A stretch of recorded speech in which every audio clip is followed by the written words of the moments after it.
Bandiraɓe sehilaɓe musidɓe fulɓe renduɓe on calminama on jurama on jarama kadi on jettama no fewi on du'anama jaam Allah bajjo baɗowo ko weeli ɗum tawa hay innama aada e goto wawa ɗum firtu. Bisimilla moon e hayangoji men. Hande ko alarba balɗe 29 e lewru setto hitande ujunaji 2020 roɓindo moon jaydeji arti gam tongande on ko ɗi piri ɗi pirti ɗi cari ɗi cakti e nde ɗo ñalande. Jayndeji kewɗi de ɗi dawi hande e omo ganduɗa ka woni Farba Ngom maire mo Agnam tegi hina wayno accama hoti wuro mumen yalti kaso saabu noon jaynde las windi ko affaire 125 milliards enfin Farba Ngom libre hina wayno de ko yowati ko e alhaali koppareje kewɗe tolnotoɗe e temedere e nogas e joyi e milliard uji men de hina wayno biyanoɗi Farba Ngom de kam tigui ƴettiɗi waɗe poos mum tawa noon ko foof en dentiɗi hina wayno de ɗum taki kam on Farba Ngom jaggano kaso e si noon hanti de kam accama hoodi wuro mum e noon tigui jayde nde windiri ɗum la cour suprême lâche les brides au maire de Agnam hina wayno de woturu e cuuɗi towɗi ñawoji gonɗe e nder Sénégal suudu wi'etendu cour suprême de acci Farba Ngom hoti wuro mumen no hannirta ni e wiide jayde las. Ha joni jayde Vox Populi kam ɓesdi hen ko fortune diverse pour les deux responsables apéristes. La cour suprême libère Farba et envoie Pape Malick Ndour en prison. Hina wayno de ko yowati ko e koppareje kewɗe ɗe ganduɗa de hina wayno ɗe natnama ɗo ɗe potano natne ɓe ɗiɗo ɓe ganduɗa de heɓe jillano e landa politique biyeteɗo APRD hina wayno ha joni on alhaali homo yowe e dow mumen ha taki suudu towndu wiyetendu cour suprême tawa ko ñaworu. Jayde Vox Populi de wi Farba Ngom kam accama hoti wuro mumen e si noon o biyeteɗo Pape Malick Ndour de kam nangama naɓama kaso. Jayde nde ɓesdi hen la cour a rejeté le pourvoi du procureur général et confirme l'ordonnance du pôle judiciaire financier contre Pape Malick Ndour hina wayno tigui tigui de jayde Vox Populi wi ko goto e ñawoɓe ɓurɓe ɓe tow biyeteɗo procureur général de hina wayno tigui tigui ndun ɗon suudu ñawirdu de e on ɗon procureur général de hina wayno ɓe jiida no ɓe jiiri e ko yowati ko alhaali Farba Ngom fa taki ɓe gacci ɗum hoti wuro mumen e si noon ha joni ndun suudu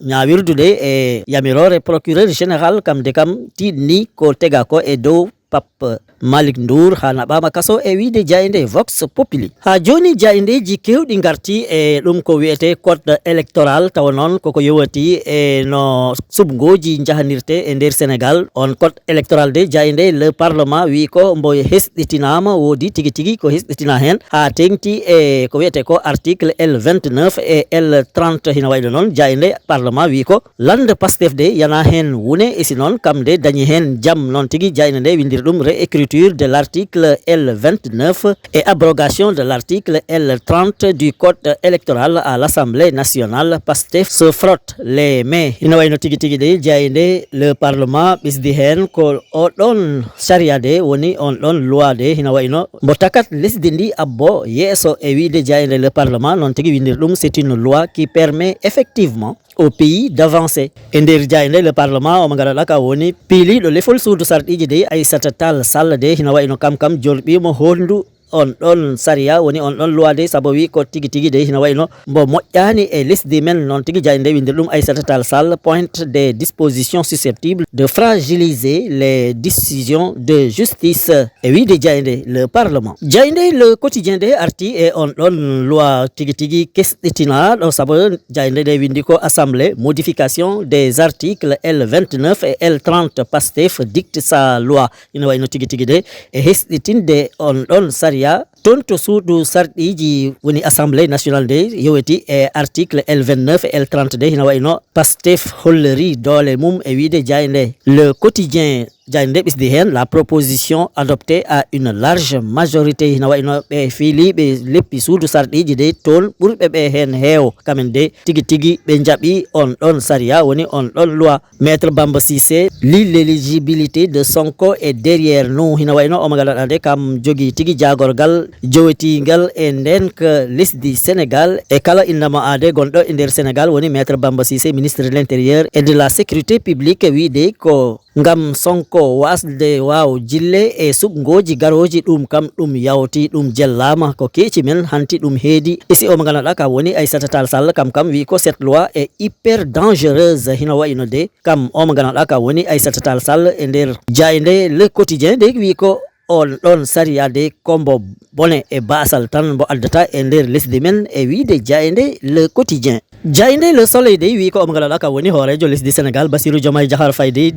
didol ngol gandanɗa de ngol fondi ngol hollori tigi tigi hoɗo rewate ngam ɓamtare lesdi Sénégal wawa heɓtine wawa teske isi noon ɗum kam ɗum waɗe noon tigi jayde nde windir ɗum initiative sunu champion. Le président balise le terrain hina wayno tigi tigi de jayde ɓisdi hen ko le conseil stratégique, organe clé placé sous son autorité directe, a été installé hier par le chef de l'État Bassirou Diomaye Faye hina wayno tigi tigi de on ɗon gomu biyeteɗo conseil stratégique de tawa noon ko e nafki président de la république mbo woni wadde wayino ko kam tigi ɓittimbo kam joguimbo on gomu de mbo tegama hanki e lawol ngam tigi tigi mbo wawa wat liggey mbo no hanirta ni tawa noon ko e ɓamtare lesdi ɗum yowati ɗum noon ɗum rewata ko e wiide jayde le soleil ko e ɓamtude entreprise aji tolnotoɗi e 15 ɗi gandanɗa nde hiɗi mbawi won dewirɗi ngam ɓamtude e ɓesdude kisal e nder Sénégal e wiide jayde le soleil. Jayde grand panel de windi ko renégociation des contrats exploitation du péage Mbour Thiadiaye Omos,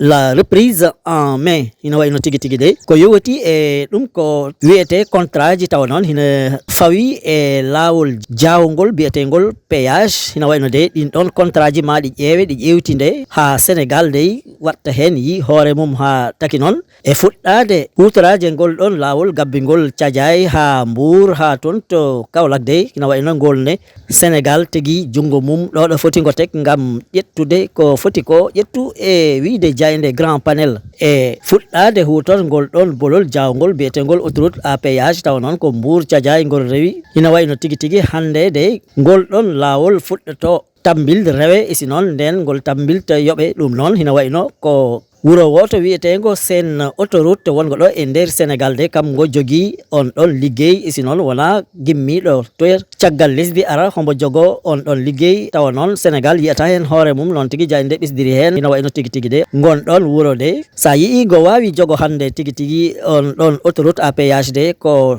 renégociation on bo ɓe mbaɗi woni gooɓe jiile e batuji ɗi ɓe mbaɗi ha ministère o joguiɗo jahagol e gartugol de woni ministère de l'infrastructure du transport terrestre et aérien kambo de waɗi on ɗon renégociation tawa noon idan wiyeno ko woɗɓe jogoto on ɗon liggey ko tolnoto e duuɓi 25 ɗum kam ɗum yalti. Goɗɗum ko ɓesdi hen de plusieurs innovations sont attendues dont le tarif de 500 francs appliqué sur ce tronçon de 22 km hina wayno de goɗɗum ko yowati e on ɗon autoroute à péage udditaɗo hombo woni keso de ma ƴeewe ƴewtinde isi noon kala dewɗo ɗon ma yoɓ temedere tawa noon ko hina tolni e kilométre aji 22 e wiide jayde grand panel. Gasnirten ko coftal ɓalli sabo jayde le record de wi ko wownoɓe wondu andatirɓe de hina wayno hande ma ɓe cuugatir ma ɓe ukkadir e fukko kosguel sabo noon kippuji mumen ɗiɗi de kam ɗi tigui pottitta jayde record windi ko Saudi Pro League Al Nasr contre Al Ahli à 18h hina wayno tigi tigi de hande se waktuji jeego kikiɗe poti o mo ganduɗa kambo woni kippu Sadio Mané e kippu o mo ganduɗa kam woni Edouard Mendy de ma kippuji mumen ɗiɗi ɗin ɗon pottitta ɗum noon hina wayno ko tigi tigi ko muusi ɗum wonata e hakkude ɓen ɗon ɗiɗo andadirɓe sabo heɓe jilla e kippu gendiji Sénégal woni équipe nationale mo Sénégal noon tigi jayde winde ɗum Sadio contre Mendy ɗum noon wadde wayino ko hande e kikiɗe si waktuji jeego poti e wiide jayde le record. Bandiraɓe sehilaɓe ɗum wonɗo seeɗa e komin gaddanno on e ko jaydeji ɗi dawi ɗi bindi hande tottodiren aadi ha sanga goɗɗo so weeli Allah joom baɗe e bawɗe o.